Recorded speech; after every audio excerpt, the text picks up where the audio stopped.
December 9th. But before getting to that great fight here in San Francisco, what are your thoughts on the news broke this morning? Kevin Iole, Showtime won't be in boxing beyond 2023. Their Paramount Global's CEO Chris McCarthy confirms that. What are your thoughts, Ed? Yeah, I mean, obviously it's been rumoured for a while now.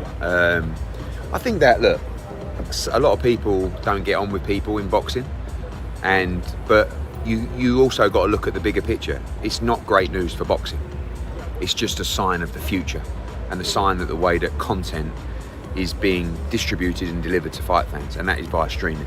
You know, we saw that a couple of years ago. We made our own move to build those partnerships and those relationships, but boxing will be worse off without Showtime, as it was worse off without HBO. So there's a lot of people championing Stephen Espinoza, losing his job and boxing not being part of that. But I know we've never really got on that well, but I think he's done a good job. And I think, we talked earlier when I came, I know I predicted this, 2 or 3 years ago and said it's coming.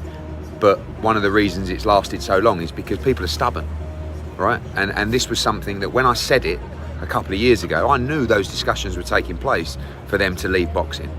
But Stephen did a great job and he wouldn't give in.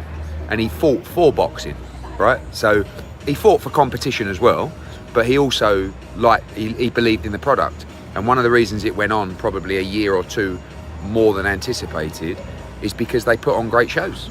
They've had a great, ironically, the news comes probably one of their best years in terms of bigger fights. But it's just the future of the traditional broadcaster doesn't lend itself, in my opinion, to the audience anymore. Ed said that they're chatting with DAZN. Have you heard of anything about PBC? Yeah, I believe so. I mean, the most dangerous thing in boxing is to have a business without a broadcaster. So right now, and PBC have a good brand. So it's not a guaranteed shoe-in that they can get the TV deal they want, but they have good fighters. But those fighters will probably looking at themselves now and saying, do I need to make sure I'm with a promotional company that actually has a broadcast deal? I know that for me, I'm obviously championing the fact that DAZN is the global home of boxing. If they can bring PBC to the platform as well, I'll be over the moon. We'll be flying. And I think it would be a good acquisition, but I'm sure they're talking to Amazon and maybe more as well. So that's the big job for PBC now, is to make sure they don't have a broadcaster, because if they don't get the broadcast deal they need, the business can't survive. But they have a good brand, so I'm sure they'll be okay. And this fight between Prograis and Haney,